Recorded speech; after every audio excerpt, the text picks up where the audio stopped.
Why America is not post racial. This is the unspoken why.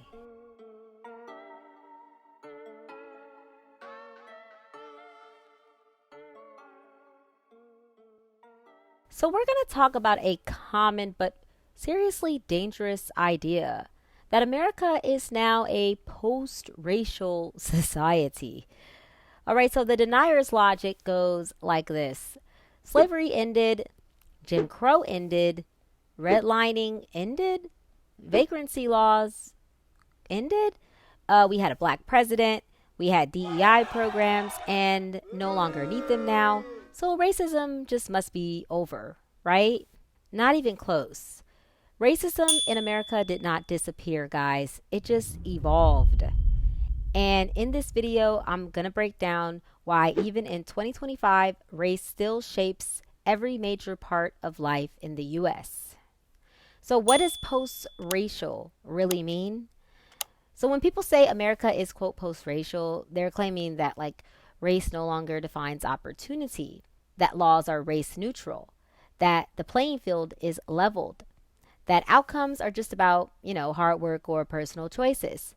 But here's the truth: if we were post racial, your race wouldn't affect how much wealth you can build, how healthy you are, how safe you feel, or how long you live, but it still does every single day. So let's get into why America is not post racial. And my first three reasons are coming from me, my personal opinions. And then the last reasons that I'm going to list are going to be actually from ChatGPT, which gave me a lengthy, overview of why we're not post-racial. But of course, I have my own thoughts, so I'm going to start with those first. So number one, why we're not post-racial in America.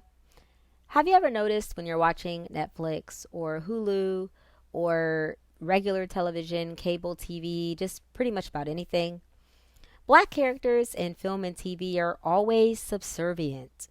They're always catering to the main white characters. Bootlicking is how I like to call it, with no real storyline of their own except to assist the main white character. Basically, modern day mammies. A good example of this is the movie Ma. Octavia Spencer plays the main character, Ma. This is actually a different scenario. She's the main character, but she's like harassing and obsessed with these white kids. Very, very bizarre, kind of like a modern day mammy horror story. And then there was a movie called Clickbait on Netflix, and it was about a black woman and her missing white husband, and nothing about her at all. The whole movie, they never ever delved into her character at all. It was just about her missing white husband. Check that out if you can, so you can verify what I'm saying to be true.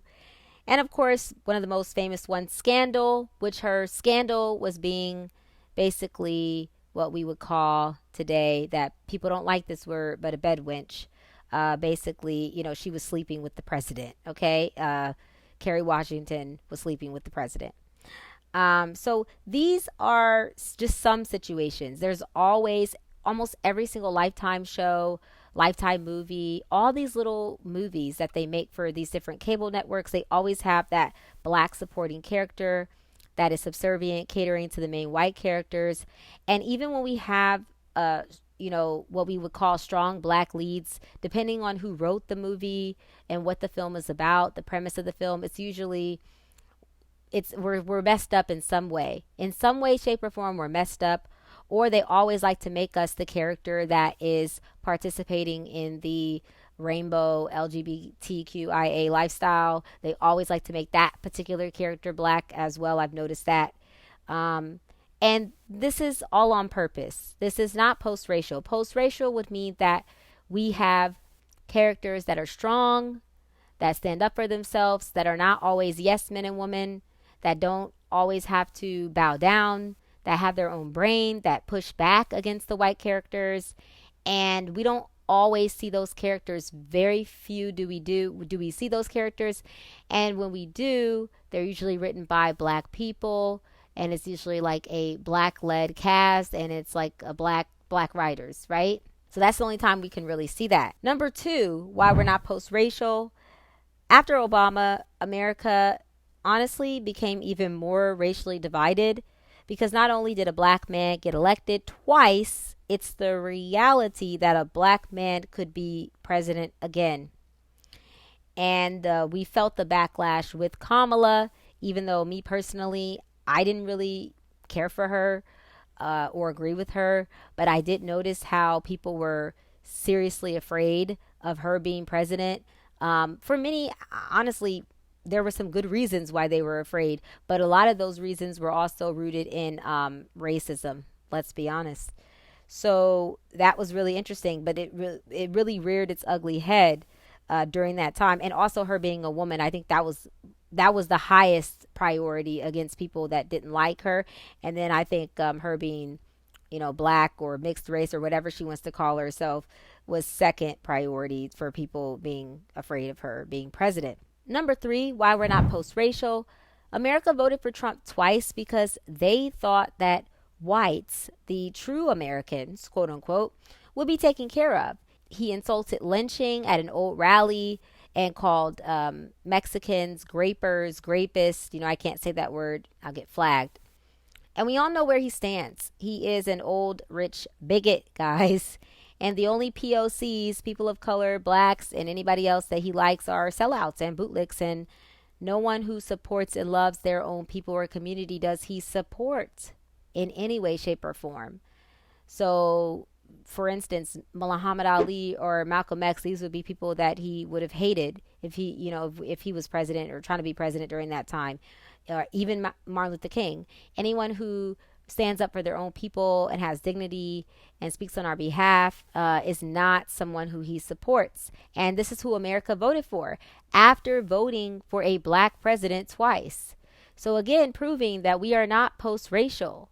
Because if we were really, truly post-racial, someone like Trump could have never got into the White House. And that's just a fact. Based on every single thing that he has said and spewed out of his mouth, he would have never got elected. Not once or twice if we were truly post-racial. So we saw here that fear came into play. And of course, the candidates were not good. Both elections against Trump, the candidates were not good, right? But Joe Biden, before he lost his rocker, I mean, he was okay. So he was able to win. He was also still a white man, a northern white man, middle class Joe. But, with Kamala, they just reminded everybody, oh my gosh, another black person. No, absolutely not. Even though, again, I don't care for her. I'm not trying to be in her defense or against her, but I'm just trying to make a point here that was a factor there, and nobody can deny that was a factor. She also did not run a very good campaign at all, in my personal opinion. But we all know what the real true factor was: black and woman. That was the real true factor. And then also the fact that she was laughing a lot and cackling and having people twerking, and we all know about that. But I think you guys get my point here. All right, so moving on to number 4. This starts from ChatGPT, the AI program itself, guys. Wealth inequality. Why we're not post-racial? Number 4, wealth inequality. All right, wealth is money. Money is freedom. Freedom is stability, okay, and opportunity. And in 2024, the average household wealth in the U.S. looked like this. White families, $1.3 million. Black families, $306,000. And Latino families, $244,000. All right, guys, these numbers are real, and they haven't changed much in decades. Black families still hold just 23 cents for every white dollar. Just 23 cents for every white dollar. And this isn't just personal finance. This is the result of policy. Redlining, exclusion from the GI Bill, housing discrimination, unequal pay, and more. So the pay gap is real. Number 5, why America is not post-racial: health disparities and maternal mortality. So let's talk about health and who survives childbirth. In 2023, maternal mortality actually dropped overall in the U.S. But for black women, it got worse. Black women faced 50.3 deaths per 100,000 births, more than 3.5 times higher than white women. It didn't matter if they were rich, middle class, or educated. Even celebrities, remember guys like Serena Williams, she nearly died from birth complications because doctors did not take her seriously and she was having a white man's child. Let that sink in. Racism in medicine is still killing people quietly every single day. Also, a lot of the dumping sites tend to be in black neighborhoods all across America. All of the pollution that's happening in America, where they're dumping things, where warehouses and factories are and chemical plants are always tend to be around black neighborhoods. That's on purpose because they don't care if they die or not. That is the truth. Number 6, education inequity. Why America's not post-racial. The U.S. school system still punishes black and brown students with fewer resources and more discipline. In 2024, school budgets across the country were crumbling, especially in low-income majority black districts. Why? Because public school funding is still based on local property taxes. That means whiter, wealthier neighborhoods get better schools, more funding, better teachers, newer buildings. That's not mediocrity, that's structural inequality, right? Because if the education system was from the federal government 100% legit, everybody would get the same amount of funding so they could be their best self. But they decide to do it based on local property taxes because they know that white people make more. Let's go back to number 4. White families, on average, their wealth, the household wealth in the U.S. Look like $1.3 million compared to black families, $306,000. So there you go. Those communities, schools are not going to be the same in any way, shape, or form. And that's on purpose. Number 7, why America's not post-racial. Criminal justice. Okay, guys, the justice system is not blind by any means. Black Americans, we make up about 13% of the U.S. population, which I don't think is accurate. I feel like it's more like 16%. I feel like there's a lot of mixed race, biracial people that are not claiming black, they're claiming other. I really feel like we're about 16%, but we'll just go with this, okay? So they're saying that we make up about 13% of the U.S. population, but guess what? 33% of the prison population is black. Studies show that drug use is nearly equal across all racial groups. But black people are still 3 to 4 times more likely to be arrested for possession. So this isn't about crime. It's about who gets stopped. And you know who gets stopped. We get stopped because the system is built to destroy our lives, right? For doing the same things that many of our other counterparts may do. Not that it's the right thing to do or the wrong thing to do. I'm just making the point. So the system is not about crime. It's about who gets stopped. It's about who gets believed. And it's about who gets the benefit of the doubt. It's about how the system is built, and the system is not built for us to succeed in it. So when we do, it is definitely a miracle because it's not built for us to succeed in it. Number 8, why America is not post-racial. Voting power and political suppression. So you think in a democracy, every vote would count equally, but we know that's not true. Between 2021 and 2024, hundreds of voter suppression bills were introduced across the country, many of them targeting early voting, ID requirements, and mail-in ballots. These laws disproportionately impact Black, Latino, and Native communities. And don't forget gerrymandering, redrawing districts to dilute minority votes. Political power is still being rigged. And many people, they're really confused about the whole ID requirements. Like, why don't these people have a certain ID? Well, there are many reasons why certain people don't have ID, especially for older people. They were born in a different America. Some of their birth certificates say colored or Negro. Like, some of them don't even drive. Like, there's just so many different things at play here as to why they may or may not have ID, the certain type of ID that they want. But before it was okay, and now because they want to rig the system, it's not okay, and then they change it, and then because you don't know this, then you just think, oh, they should just get this updated ID, but it may or may not be that easy. It's all red tape. It's all red tape, so people just don't vote. That's basically what it is. Number 9, why America is not post-racial. It's systemic, not just personal. So when people hear, quote, racism, they often picture slurs and violence or extremists. But today, racism is built into the systems. Hiring algorithms that reject names like Jamal or Letitia. And we've all seen those TikToks that go viral of people that said, hey, I applied for this job with my real name. I got denied. I applied for the job with a fake name that sounds white. I got called for an interview. Happens every single day.